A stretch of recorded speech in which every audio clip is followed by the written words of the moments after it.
So there's a comment on one of my non-duality videos. It's the one about do non-dual teachers have a mental illness? And the comment is, just say your truth that makes sense to you. You don't need to attack other teachers. And it's an interesting topic, because before I started doing my non-duality videos, I really considered this, because there is an old sort of, what do you want to call it, idea, culture in spiritual movements that don't criticize other teachers, just speak your own truth, bring out your own truth. And in a way, I understand it. It has a lot of validity to it in the sense that you don't want to go into some kind of struggle with other teachers. But on the other hand, there are other considerations than this. Because first of all, you can say, am I actually attacking these non-dual teachers? I don't mention them by name. I'm not talking about them personally or what they are doing or what they are saying. I'm only commenting on ideas. So is it really a personal attack? And you know, whether I am attacking other teachers will depend on my state of mind. I mean, do I see myself as being in competition with them or in opposition to them? Do I have an intention of proving them wrong? If I do, then that would be a dualistic struggle, and I'm attacking them. So I'll leave it to you to decide. Watch my videos and see whether I'm attacking them. But what I will also say is that beauty is in the eye of the beholder, and so is attack. So the ego always feels attacked. So it's very common that people of all beliefs, whether it's religious or spiritual or political beliefs, that if somebody disagrees with them, they feel attacked. So there are many people that will say, if you say anything that disagrees with my chosen teacher, you are attacking that teacher. But again, you know, am I? So then the other question is, you know, when you're bringing forth new ideas, and the ideas I'm bringing forth here are new, very hard to find other teachings out there to talk about these ideas.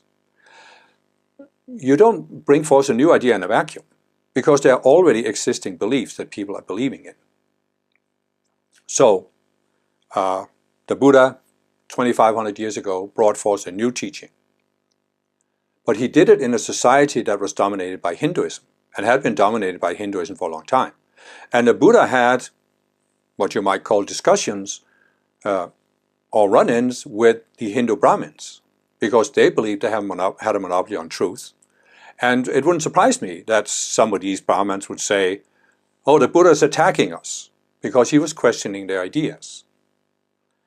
You can actually see in the Pali Canon, where there will often be comments on saying that certain people believe this, and believe this, and believe this, and that's why it's wrong. So, and then you can say, Jesus 2,000 years ago, he didn't appear in a vacuum. He appeared in a Jewish culture, and he had various discussions, you might say, with the scribes and Pharisees. For example, 14 times he says, scribes and Pharisees, hypocrites. You can debate whether that was a discussion or an attack. But anyway, all I'm saying is that it is legitimate when you bring forth a new idea to comment on existing ideas. The other thing I will say is that when I put my videos on YouTube and I allow comments, I don't expect that it's only people who agree with me who's going to comment on it. I'm putting myself out in the public, and obviously people can say whatever they want. And it's the same with these non-dual teachers. They put themselves out there in the public, on YouTube and elsewhere, and why shouldn't I have a right to comment on their ideas? I mean, you could argue that by different teachers commenting on each other's ideas, they might eventually reach a higher consensus that would enrich everybody. So again, I think people who feel threatened, yeah, they won't see it that way, but does that mean that I should stop because some people feel threatened? Then I have another consideration, and that is that the reason why I started commenting on these non-dual teachings was that I started watching some of these videos on YouTube. And it immediately hit me how some of the ideas they're promoting are, first of all, out of touch with reality, and second of all, dangerous. And you can find, if you're willing to look for it, you can find videos on YouTube where people describe this.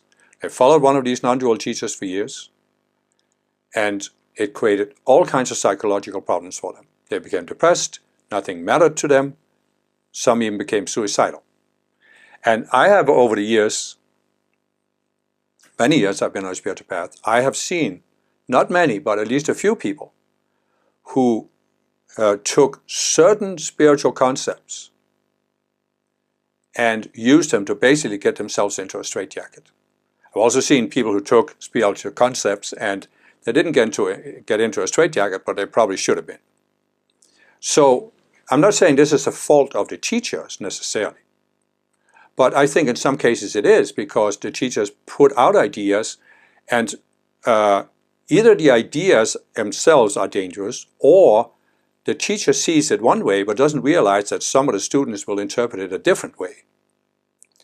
And I understand that a teacher can't be responsible for how people interpret the ideas, but you can at least look at the fact that there are some ideas that have the potential to get people into a state of depression, including this idea that nothing is real, the world is an illusion, the self is an illusion, and therefore life has no purpose.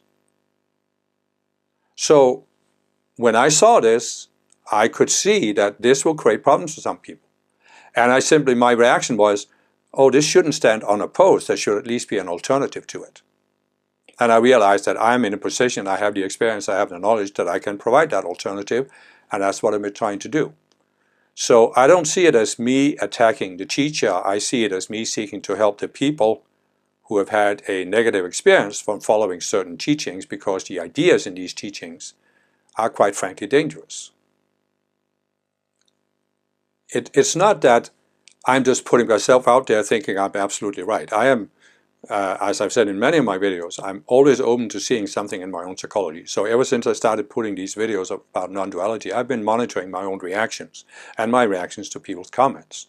And so, obviously that changes over time, and I can see that today I'm less attached today than I was when I put out the first videos. So there has been a change in me over this time, and I assume that will continue going on. But I still see that it is valid to comment on ideas, and it certainly is valid to seek to help people who have been exposed to these ideas find a more constructive, more balanced view, which you can see that some of the comments on my videos, it has helped some people. So based on that, I think it's legitimate enough to put something out there, even if some people don't like it.